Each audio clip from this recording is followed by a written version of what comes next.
Hello বন্ধুগণ, কেমন আছো? ভালো আছো? ভালো থাকো। আমার আজকে সকালের জল খাবারটা দেখো। আমি কি বলছি, শরীরটাও তেমন ভালো না, তাই বেশি কিছু করতে পারিনি। আমি আজকে মূলো দিয়ে সব কিছু করেছি। একটা মূলো কুচি কুচি করে কেটে তারপরে আমি চপারে চপ করেছি। তারপরে একটু আটা দিয়ে মেখেছি। একটা জিরের গুঁড়ো দিয়েছি, জিরে মানে ভাজা জিরের গুঁড়ো দিয়েছি। তারপরে আবার এটাকে করলাম মূলোর পাতাটা দিয়ে, একটু মূলো দিয়ে ভাজলাম নারকোলের গুঁড়ো দিয়ে। আর মূলোর পাতা আর মূলো দিয়ে আমি একটা চাটনি করলাম, দুটো কাঁচা লঙ্কা দিয়ে।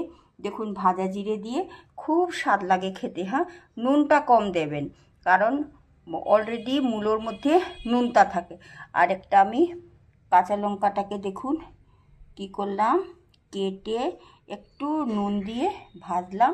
আর আমি জিলাপি, আমার খুব প্রিয় জিলাপি, তাই আমার সকালের জলখাবার এটাই।